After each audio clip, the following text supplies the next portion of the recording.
Hi, everyone. If I look a little bit different, it's because I'm wearing a brand new jacket.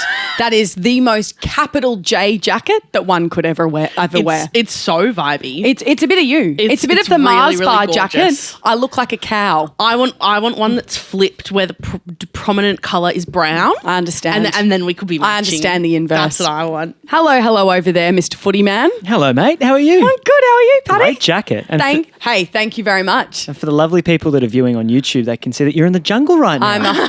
Paddy goes and grabs this fake plant and goes, Sam's in the jungle alert. And I'm like, yes, I am. With my fluffy pink bag. No, guys. Quick bag alert. Somebody sent us these bags. They're so rat bag adjacent. And they say get feral on them. They're so gorgeous. Paddy's really jealous he doesn't have Thank one. you, Unhinged Oracle. We love you so much. Oh. They're so gorgy. And you might be thinking, why are they just sitting on the table with you? Just cause. Just cause. Because they're so gorgy. How are you, my love? I'm really good. Paddy, I don't know if you noticed, but I'm wearing a t-shirt that we made. Do you know these t-shirts? Really? Yeah. Okay, I need we backstory. made these, and they say make musical comedy hot again. They do say that. That's really cool. Thank you so much. That was just me fishing for a compliment because I didn't get a compliment I'm on so my sorry. jacket. No, they're pretty fucking hot. That's bad It's such a producing. good design. Thank you so much. One thing Mel can do is a camp design. It's the Thank same you with the so butterfly much. hats. Thank you so much. Which is still sitting in UK customs anyway, but we don't need to harp on Who the gives deep. a We're back in Melbourne. We're back in the stewed. I feel like Back in the stud. 682 things have happened in the world since we landed. Yeah. Many things to touch on. Where do we begin? Big week for gay news. Big dare I week for say. gay news. Big week for gay news. Big week for footy news. Big week. So the story is Mitch Brown became the first ever male AFL player to come out as gay or bisexual during the week. Immediately after, or in the weeks following, the suspension of Isaac Rankin, who plays for Adelaide, for 4 weeks for a homophobic comment. Yeah. So disappointing. I'm a Crows supporter. Absolutely Bow. devastating for Very, you, babe. very bad. Devastating news. I listened as well to the interview that Mitch did with the Daily Oz, which was a Daily Oz exclusive. Yes. Because if I believe correctly, the Daily Oz had posted an Instagram being like, do you think the AFL has a homophobia problem? Yeah. And then Mitch responded to that with a DM being like, well, I'd is like that to how it chat with you panned guys. out? And then they went, come sit down with us. I didn't realise that that's how it had played out. And it was, I got really emotional listening to the interview. And I mean, I'm someone, being a queer woman, I'm interested to know if you're the same. I've consumed a lot of media and a lot of coming out tales, a lot of sit down interviews, you know, very candid chats about sexuality and representation. And there was just something about this one, I think because it was so long awaited and we knew for so many years. The stakes felt really high. Really, really high.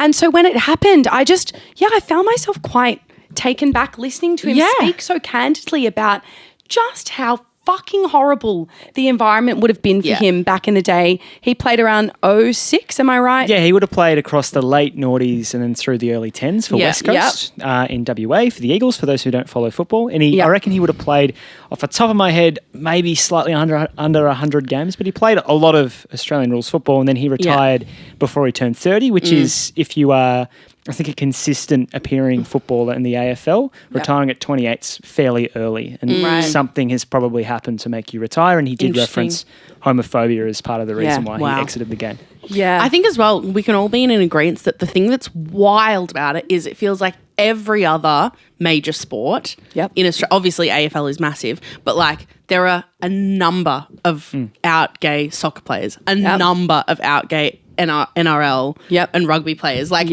it feels insane. Like I was chatting to my mate about it and I was like, 2025 we are in. Yeah. That is wild. Yeah. Like that is so late in the game and is late. such a, unfortunately, like says so much about the culture in like AFL. But like fucking good on him. Yeah. Such massive news. Such like such a trailblazer for people now to come after him, I'm sure. Yeah. It's no, sorry, you go. No, you go. I was just going to say it's so easy as well to go, do we need that? Do we need players to come out in 2025? And I'm like, absolutely fucking yes. Because we do. representation matters so much so that like this isn't related to the gay thing, but I've never really enjoyed sport. I've never grown up. I've never had a hankering to sit down and watch the AFL until The AFL women's became something that was given a bit more money and a bit more interest and a bit more fucking energy, and the Matildas. And so representation matters so much. And if you were a beautiful queer boy watching the AFL and having someone like that come out, I'm saying what we're all thinking. It's a very like obvious take. But I think, I would really encourage people to go and listen to this interview with the Daily Oz. I think they're just one of my favorite podcasts on rotation at the moment. They're how I get all my news. I'm a massive fan of them. The way they sit down with him, and it just broke my heart listening to him talk about true like the locker room conversations that would go down and them just talking, you couldn't dare say anything that would insinuate that you were gay, or you were just spoken to with such disgusting language. And the fact that like you were saying, homophobia was a real reason why he stopped playing just makes me so sad for an early retirement. And also early 2000s or 2006, 2007, if that's when we were like around about that time, that would have been like so much worse than even now. Like I would presume. 100%. 100%. Yeah, it's just wild. I also think like elephant in the room, like so disappointing to see how long it took so many clubs to come out in support. Yeah. Some did. Yeah. And most, to my understanding, now have, which is like great, but like the bar's on the floor, isn't it? Yeah. Like I feel like people can post an Instagram story and it's like, whoa, amazing. Like it's like, fucking do a grid post, do a blah. Like this is actually a pretty phenomenally pivotal moment in like AFL history. Be a part of it. Be on the right side of history. Yes. And loudly support it. Don't passively. Yeah. It's so cringe that there's so much politics involved in a club just going, we're actually going to reshare this on our grid. And I can't help but notice the amount of clubs mentioning or doing exactly that as soon as they were outed by Bridget Hustwaite, I think posted, which you can actually speak on because knock, knock, knock. That was really cool that the footy by Broden Kelly got a bit of a call out as being, Bridget was basically which is another saying, podcast Paddy works on if you're not with Broden Kelly, obviously. But Bridget was saying, hello, I'm looking at all of these prolific people that have a voice in the AFL community. Where's the commentary? Where's the coverage? Do you want to speak on that for a second? It's really interesting. And I must shout out Marnie Vinyl, who works on the footy. She is such a champion with this kind of stuff, and she really has championed this cause. And there's a great conversation that Marnie had because she's reported on this for years for both The Age and the ABC, so go read her stuff. The thing that interested me was having worked in a social media department at a network in relation to football is a post of that regard. Like it would likely have gone at all clubs to a board level. And at some clubs I would anticipate and assume, considering I think it was the Melbourne Storm in regards to the Welcome to Country, that they had a board member who was really aggressively like, we don't want Welcome to Countries. I would assume that would happen at some football clubs, which I think would explain maybe why we haven't seen posts from them. That's my assumption. I don't know if that's technically true. Are you saying any Instagram story goes to that level, or you're saying an Instagram story of this nature? I think of this nature. Which is so interesting because it's like the why behind that is really but it's a watershed moment for the league, I think. It's a significant moment, and I think it's a wonderful moment. And what was great was seeing so many clubs and so many prominent voices jump on it straight away and go like, how great's this, and the celebration that came with it. And you did see a lot of that, but from a few clubs, the silence was noticeable, and probably the delay in the production of something that was supportive that came after Mitch himself called out a number of clubs. Going, oi, what's going on? Well, it was interesting. I think the delay speaks to a level of clubs being caught on the back foot with how to approach these kind of situations, albeit it's never happened before in the AFL. Totally, so it's everything from here will be hopefully easier. Can I ask a question? Genuine question. Yep. What would be a thing that a board member of X football club, of a big football club, what is the reason to not post in solidarity? I think the only thing I can think is like, is it as, sorry, I didn't mean to cut you off. I was just going to say, is it as simple as it's outright homophobia? Like, I do not support it? Potentially. Yeah. I want to speak generally, but I would anticipate that a lot of football boards are run by older men. And they have the money, right? Yeah. And they can be reluctant in coming forward. Yeah. And the Melbourne Storm example, I haven't got all the facts in front of me, apologies, but I believe that the person who was aggressively no towards welcome to country ceremonies, also worked in a conservative think tank and was a significant funder of that. So there are people like that somewhere else. Interesting. Like having met a number of social media admins that work for footy clubs, there would be none of them that would go, we're not posting about that. Totally. It would be... It's the further ups. It's the further ups that... Isn't it crazy that we're not even asking them to come out with their own public statement, just post... Congratulations, Mitch. We love you. Yeah. How great's AFL and post. Yeah, truly. I wanted to bring something, and I'd be interested to know both of your opinions. Regardless, like this is really, really with the caveat of it is so fucking fantastic that he has come out, period, regardless of where he sits on that sexuality spectrum. But I think it is so effing powerful that he's bisexual. I think it's so cool. I mean, it would be just as powerful if he was gay. Don't get it twisted. No one has come out in all of these years. Yeah. Of course, it's a trailblazer moment. But the fact that he can stand there as a guy that's been in a relationship and has had kids with a woman and go, yeah, I'm bisexual. Bisexuality for men is such a layered and complex, like kettle of fish. Yeah. And I just think it's so powerful that he's like, I'm bi. No, I couldn't agree more. I couldn't agree more. Yeah. I even feel like bisexual representation in general in the media and stuff is low to begin with. Yeah. It's started to climb a little bit. And even when it has come into media, I feel like more often than not, it's not dudes who are getting the bisexual representation. So I couldn't agree more. It's really fucking cool. Yeah. It's really cool. The one part of the Daily Oz interview that melted my heart is Mitch went and shared a message that he got from his ex-wife, so the mother of his kids, and he was like, I'm going to do this interview, and basically he texted her this, and she sent him back the most gorgeous message that was like, I'm so proud of you. I'm so proud of the man that you are, and I'm so proud that our kids are going to get to see you go and be so confident and strong and represent a better future. And I just went, what a phenomenal example for his kids. It gave me goosebumps too. It's really good news week. I see it as a good news thing, even though some clubs. Oh no, 1,000,000%. It's so overwhelmingly positive. Yeah. Like it's massive. We say congratulations, Mitch. I know. It'll be really interesting to see as well the flow-on effect, and if it will come soon, someone going, me too, or if it will be a bit of, it's kind of like when you have a sibling that comes out and then the other sibling's like, hey dad, I'm like, not to take the spotlight, but did you have something to say on that, Paddy? My thinking is that because what I was worried about, because this was going to happen, law of averages, right?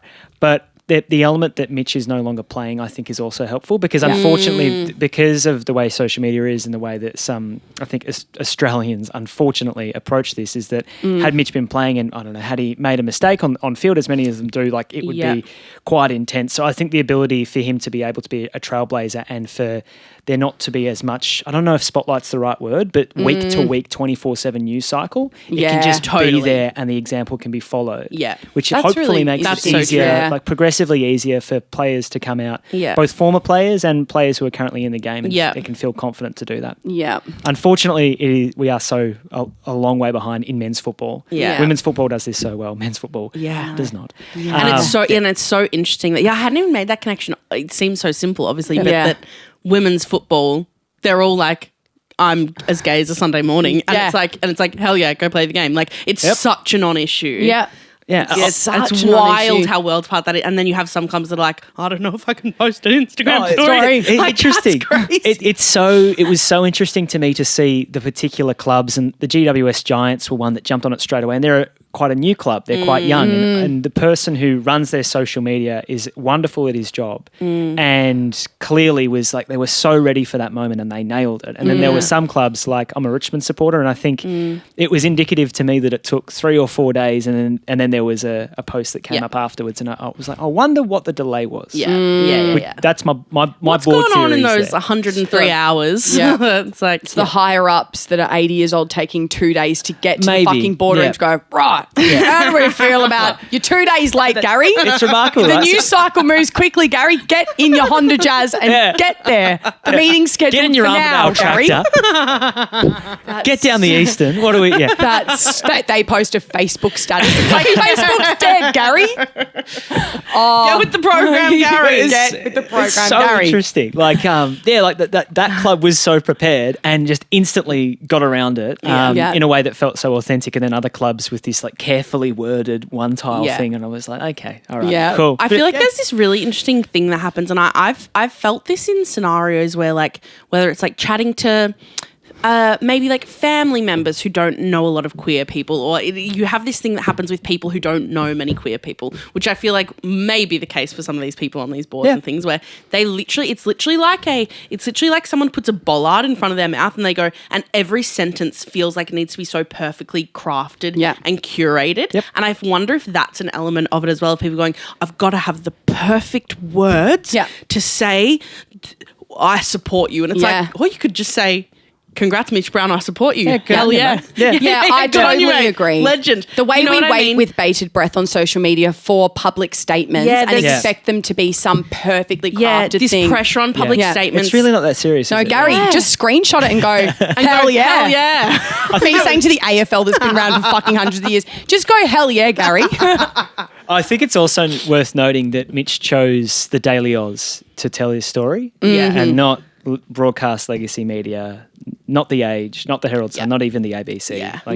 I think that's worth something as well. I agree. Discussion. I love the Daily Oz. I'm such a massive good on fan. him. Well done. Has there ever been any moment in football with like a pin moment, like a queer, like a pride flag pin, or any moments of public what's it called? Of public display, support. Of the LGBTQ community that's not within AFL Women's, or no? So again, speaking without having things in front of me, but Sydney and St Kilda for a while played a pride game, and Sydney do have a pride jumper that they wear in the men's. All the AFLW teams do. They do a great job. So if I'm not speaking about them, assume that's because tick. They're fine. The gals have got it sorted.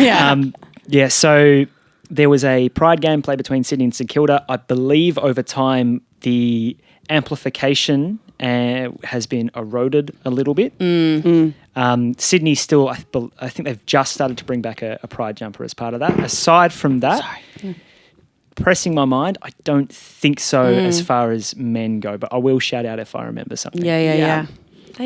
That's pretty lacking, isn't it? Wow. Very cool. That is still beautiful Newsweek. And Mitch, I'm sure you listen Brown. to the pod. No, you don't. You absolutely don't. You heard it here. Mitch Brown is a rat. We absolutely Positive connotation. love you. Very nice. Well, what else is in the news cycle, babe? I know that you made some wickedly thrilifying Instagram reels and TikToks. Yes, I'm a music academic. About the Sabrina Carpenter album, but I did want to put in my 2 pence. I would love you to put in your 2 pence. Obviously Sabrina Carpenter just dropped her album, Man's Best Friend. Yes, she did. I love it. Do you? I love it. Oh my God, tell me why. I love it. Yeah.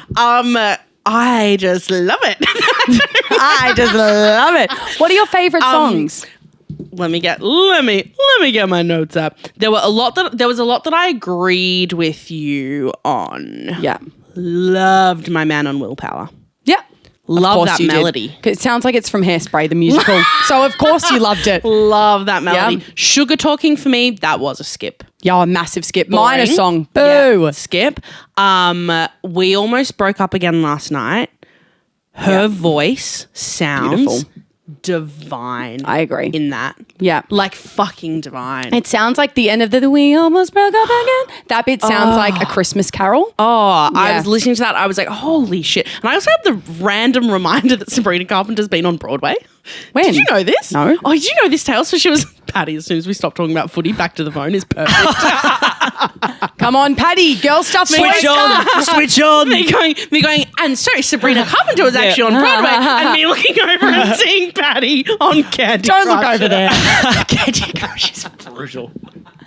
Sabrina Carpenter. What were we doing, be honest? If it wasn't Candy Crush, what was it? I actually just opened Twitter and looked at the 7AFL Twitter page. Perfect. Hey, you're so real for that. I also thought the end of We Almost Broke Up last night was so like theatrical. Yes. I was like, it sounds like it could have been in like Grease This or is something. it reminded me of Hopelessly Devoted to You, etc., etc. Same brain, same brain. Same brain. Did you like Nobody's Son? Loved it. I really loved Nobody's how Son. dum-de-da Yeah, it was. I loved Nobody's Son. I loved that one. I loved the production. I loved the production kind of on the whole album. The thing you said about the vocals being muddy and like mixed, I didn't experience that as much. Right. Because that was like one of your major critiques, right? Yeah, it was the vocals in general, I feel like are not the feature. I feel like everything's at a similar volume, the synth to the bass to the drums to her. And then when she's in harmonies, I'm sometimes like, where is the lead? I feel like it felt really back and like there was some weird tinny reverb on it. And I just think this album was a bit rushed. It felt like she was like, I want to do a song that's kind of like ABBA. I want to do a song that's kind of like Prince. I want to do a song that's kind of like Jessie Ware. And it maybe for me, I was like, because when I heard things like Nobody's Son, I was like, this feels really unique, and it was stripped back. I feel like in some moments it was too Moorish, and there was a moment in one of the songs where there was a piano, like a fucking piano scale all the way from the top. What's that called? The top of the piano all the way down to the bottom. It like went from, it's like, brrrr, and then there was strings, and then there was like this syncopated drum and a bass and these echoes and 5-part harmonies. And I was like, whoa. And in some moments, I'm surprised that you weren't in for that vibe, because I feel like often a lot of the stuff that you love is quite like what's the word for it? Not maximalist, but that's grandiose. Yeah, grandiose and a bit theatrical and a bit of everything at once hitting you in the face. Like that's what I loved about it. I think it's because the vocals weren't forward enough for me. And so then it just felt like there was a lot going on. But I did say this as well on TikTok. I really like that it's her first foray into producing. So she's produced this album with that was her gonna be my team. question. Whereas Okay. I didn't even know Yeah, that. so she's listed as a producer on the album. Cool. Along with other people. Along with other people, Jack Antonoff and the other guy, and Amy Allen, songwriter. Yeah. But yeah, I was like, that's really cool. And has Jack Antonoff also written some of the songs with her? Or is he just a producer? Let's actually get that up. He hasn't produced all of them though, and the ones that he's produced are my favorites. Interesting. So I'm like, it's just a taste thing, I guess. Because the thing that I just love Sabrina Carpenter's melody writing. Same. And it's actually what I loved about the album. I feel like almost every song I was obsessed with the melodies. Yep. Melodies which is are like really such strong. a big part of a song. So for me, I'm like, if most of the melodies are really interesting. And another thing I love about Sabrina Carpenter, I feel like she cops a lot of flack, but I'm like, it's such clever songwriting. You never know where her melodies are going. Yep. Which is something that I love. Like, what's the, I often don't know, I had to write them down because I often don't know the names of songs, but I am obsessed. Is it one that I've already mentioned? The one that's like, then use me and you sense me. That's probably my favorite. Something I don't understand. I don't know what song it is, but I know the one you talk about. I think that is. I'm like, it's so crunchy. I think that's My Man on Willpower. That is My Man on Willpower. Yeah, I think that was my favorite of the whole album. So she's listed, as a producer. Same with John Ryan and Jack Antonoff, and then written by Amy Allen, Jack Antonoff, John Ryan, Sabrina Carpenter. Yeah, hell yeah. So really, really cool. Can I ask you a question? Please. What did you think of When Did You Get Hot? Interesting, because I think I wrote down that one to me sounded like old, like Ariana Grande. It was deeply like Ariana Grande. That's fair. Coded. Yep. I wrote that one, not for me, but hell yeah. Loved Go Go Juice. Loved it. Oh my God, I loved it. Well, we really disagree. Yeah. I did. I loved at the end, the like pub choir, like I vibe. hated that. Oh my God, really? Why didn't you like it? It was too much and too messy, and then it came in and it. No, but Whoa! Hey, also though, I'm Art very is subjective. literally, and repetition makes music grow so much. Like the first time I listened, like I said, to Eternal Sunshine, I went, it's now one of my favorite albums ever. I think it's so well produced. You need to hear songs quite a lot. And for example, House Tour is growing on me because I'm hearing it on TikTok. Yeah. But overall, the thing is, in the analysis I did, it wasn't a complete miss. I think the album is, there's some real strong moments, but there were just some where I was like, what's going on? Overall, you didn't really die. Yeah, I didn't really die at all. Oh, yeah, see, I really loved House Tour. I loved the like disco, like dance kind of. It's so funny what you say about feeling rushed. I actually feel like out of all of her albums, this one to me felt the most like like settled. I actually feel like all of it was really like decided and knew exactly what it was, but all of the songs had connections and through lines that were really, really clever that I was like, oh, that's made me think of like this. I also really liked in Don't Worry, I'll Make You Worry. Yeah. I loved the BVs. I can't remember. I thought they were so pretty. I loved the bridge in House Tour. Yeah. Goodbye was so deeply ABBA. Oh, so deeply. That was like ABBA. The Fernando reference. It literally was Fernando. It's and I was so like, good. Hell yeah. House Tour was really camp. I loved the lyrics about being like, it's actually my body and not a house. And he enter through the back door. I was like, Jesus Christ. Whoa. I won't lie. It would be hectic being a mum and hearing your kid going, and don't answer through our back door. Anyway, after school, mum, I'd be like, Jesus Christ. But we grew up on fucking my milkshake brings all the boys to so you can't really. It's so funny I to say had this. Anaconda by Nicki Minaj when I was in, I reckon, grade 6. Absolutely. That was a formative moment. I know. But no. It's funny you say that. I had a really, really funny chat with, shout out, friend of the pod, Nat Montalto.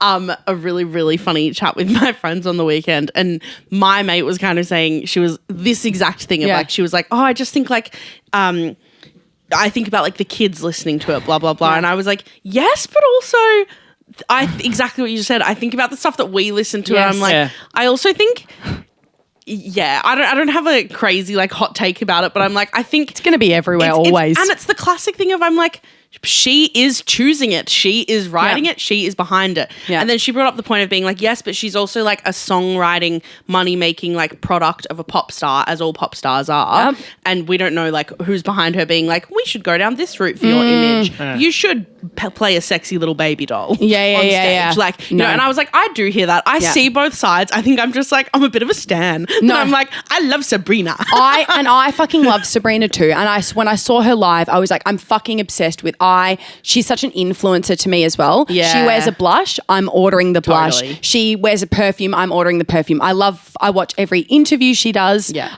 She is our non-problematic Sydney Sweeney. She's genuinely though.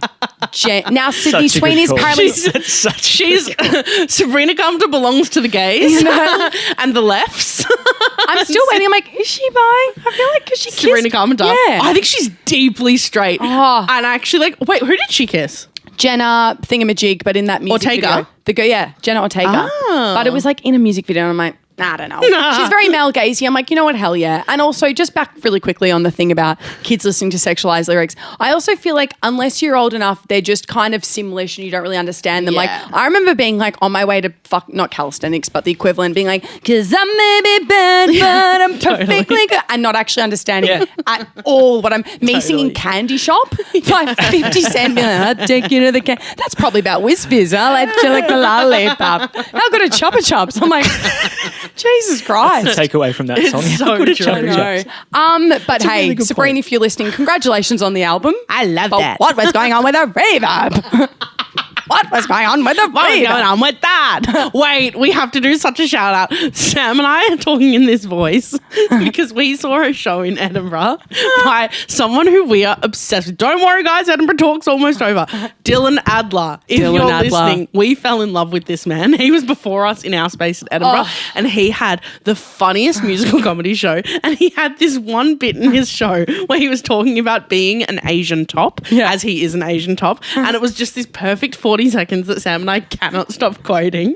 He was like talking about watching porn, and he's like, I'm going to watch some porn. I'm going to get a virus. Yeah. What did I just watch? I should get a Mac. So now we just keep talking like that. And so we keep talking like that, if that's what that is. My favourite lyric from his show, he goes, Asian tops are what I get from Uniqlo. And then he does the most camp dancing. He goes, normalize Asian tops. Asian tops are what I get from Uniqlo. Illy, if you're listening. Illy, Dylan Adler, I'd give my life for you. Go follow Dylan Adler, very funny. So we've covered football. Yeah. Sabrina Carpenter. Bang. Also in pop music news, Ariana Grande is going on tour. It's a mini tour. Yes. KMS. No. Isn't it like one date in London and the rest are in the States? 5 dates in London. It's really okay. 10 million have signed up for the pre-sale, Paddy. Okay. 10 million. I also am not versed in getting tickets because of COVID and everything. I haven't bought like tickets that go on sale where it's like I didn't do the arena tour. The Eras tour. One thing about us guys, neither of us massive Taylor Swift people. Discuss. Discuss. Does that make us Really? cool? Just kidding. Just kidding. Okay. Do you think we're Taylor Swift coded? I wouldn't say coded. I would say... Oh, look, what the fuck would you say? I'm sorry. No, I'd say you'd be fans. I would have assumed you would be fans, but maybe I'm just a sexist pig. We knew that going I've always in. said that about you. I love Taylor Swift in her earliest eras. Yeah. Like eras, if you will. I loved like fucking what was the Love one? Story? What's the one where she's on the front with the big puffy red dress and then she did it with a purple dress? Fearless. Fearless, and then maybe like the one after that as well. Knew it back to back. Knew every single one. That's better than me. Were you never really in? No, I knew like Love Story and 22 when it would just be on the radio, but I never went and downloaded her music to my iPod. Yeah.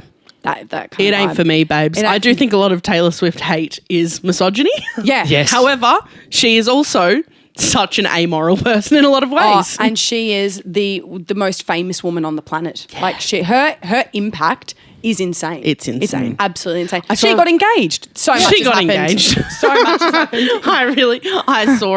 I saw this take about Taylor Swift that I was like, wait, I agree with this so much. What is it? It was talking about how, now I'm not going to do it justice, but it was talking about how Taylor Swift will never be able to achieve or like be true like camp or like really lean into like with the Showgirl cover drop of it all, right? We've all seen the Showgirl album cover, and there's just something about it that like it doesn't eat for some reason, right?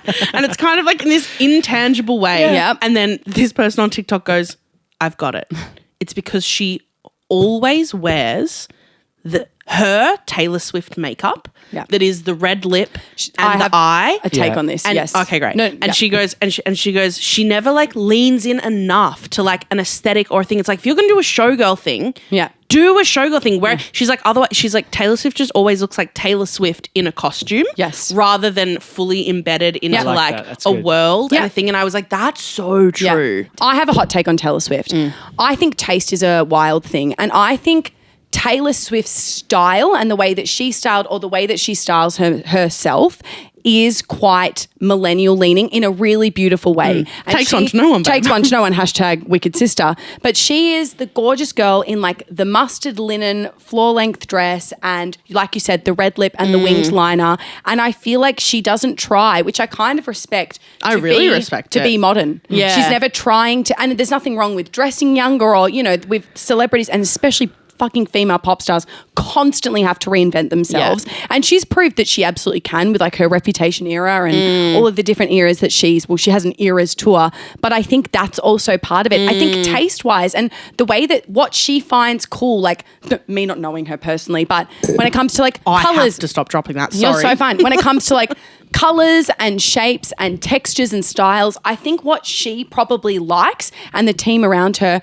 is not what maybe a modern audience enjoys. But I kind of think that's okay. Like, yeah, and so people are quick to be like, cringe. Exactly. Where it's like, what? Because she's not, doesn't have a vape? Like, yeah, what? no, but genuinely. Yeah. It feels like no matter what she does, she's always accessible. Yeah, like, totally. Even with this album cover, like it's like this Venn diagram of audiences, and she's always managing to touch everything at once. It's like, which is it's clever. like a For what she wants version to of do. like safe enough or accessible enough or like... Yeah, raunchy, but not too raunchy. Yeah, that's so true. Yeah. And I have a lot of mates who are massive Swifties and love her music, and I like I think she's a person where I go, it's insane you haven't spoken out about what's happening in Gaza. Yes. The things that you could do with your platform. Yeah. Which I go, the pure reason you're not is because you don't want to lose your audience. And I go, that is inherently deeply selfish. Yep. And I go, that's garbage. And there's, the environmental factors, the private jet of it all that I'm like, boo. Yeah. But apart from that, I do think that a lot of the hate she gets is absolutely rooted in misogyny, and people just hate to see girls loving things loudly. Yes. 100%. Hashtag fangirls theory. Hashtag fangirls theory. Yeah. Jeez Louise, guys, we've covered a lot. That's Where it. are we at? Oh, 36. that was good. Holy slammer. That was good fun. Well, lots of news, lots of relevant things for you, Extended rats. rat food. Extended rat food. Back in the stew. That's kind of it. Well, we're back in Melbourne now, so we'll see you every week in this Yeah. gorgeous studio. Kidding, you're off to Sydney next week, but Yeah. never mind. We're back home. We're back where we home is belong. the part that matters. And if you haven't listened to Man's Best Friend, go and listen. It's still Yeah. absolutely worth a listen, and it's on my listening rotation. it's killer. I saved almost every song. That's strong. If you want to, that's strong. That's strong. That's strong was the wrong word, but I went, it's the end of the episode. Let's just let it That's all right. simmer, you do that guys. all the time. You say your word and but we're coming to the end. I'm like, yeah, sure. Yeah. 100%. That is strong. That's about 10 minutes in. So That is strong. If you, what was I going to say? If you want to come see us for the live podcast record, we are doing Cheerful Earful Festival here in Naarm. In October. In Melbourne in October.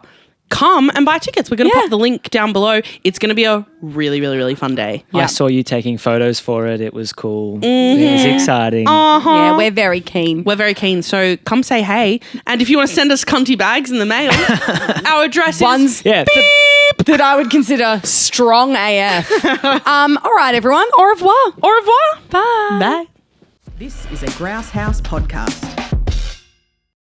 Mel and Sam would like to acknowledge that this podcast was created and recorded on stolen land. The original custodians of this land have had a rich history of storytelling for over 65,000 years, and we pay our respects to the Wurundjeri people of the Kulin Nation, whose land we are making Ratbag on. Treaties were never signed, sovereignty was never ceded, always was and always will be Aboriginal land.